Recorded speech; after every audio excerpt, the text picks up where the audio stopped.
নমস্কার বন্ধুরা। আচ্ছা, আপনার কি মনে হয় দুটি গাছ কখনো নিজেদের মধ্যে কথাবার্তা বলতে পারে? উত্তর হচ্ছে হ্যাঁ, অবশ্যই পারে। গাছ প্রধানত দুটো উপায়ে নিজেদের মধ্যে কথা বলে।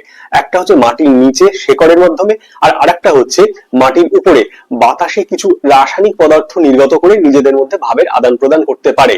প্রথমে আসি মাটির নিচে গাছ কিভাবে নিজেদের মধ্যে কথাবার্তা বলে। মাটির নিচে গাছ একটা ফাঙ্গাল বা ছত্রাক নেটওয়ার্কের মাধ্যমে নিজেদের মধ্যে কথা বলে। এটাকে বলা হয় মাইকরহিজাল নেটওয়ার্ক। এক্ষেত্রে গাছ ছত্রাকের সঙ্গে একটা মিথজীবী সম্পর্ক তৈরি করে একটা মাইসিলিয়াম নামক ফিলামেন্টের নেটওয়ার্ক তৈরি করে নিজেদের মধ্যে ভাবের আদান প্রদান করে। এবার এখানে গাছ কিভাবে নিজেদের মধ্যে ভাবের আদান প্রদান করে? গাছ জল, নিউট্রিয়েন্ট মানে পুষ্টি এবং কার্বনের আদান প্রদানের মাধ্যমে একে অপরকে সাহায্য করে। মানে ধরুন একটা বড় গাছ যেটা খুব সবল গাছ, তার পাশে একটা দুর্বল গাছ আছে।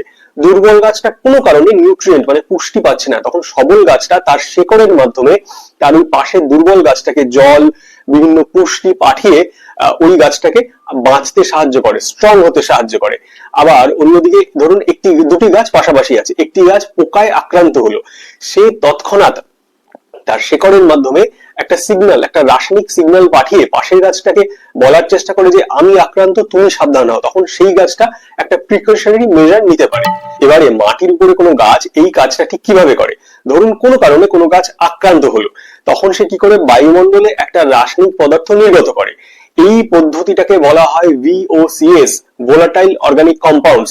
যার ফলে পাশের গাছটা যখন এই VOCS সংকেতটা রিসিভ করে, সে বুঝে যায় যে তার পাশের গাছটি আক্রান্ত এবং সে একে একটা বিপদ সংকেত পাঠাচ্ছে, যার ফলে তার যে বিপদ আসতে চলেছে তার থেকে সে নিজেকে রক্ষা করার জন্য প্রস্তুত হয়ে যায়। এরকম আরো ভালো ভালো ইন্টারেস্টিং টপিকের আপডেটের জন্য আমার চ্যানেলটিকে সাবস্ক্রাইব করবেন বন্ধুরা। কমেন্টের মাধ্যমে জানান টপিকটা আপনাদের কেমন লাগলো। নমস্কার।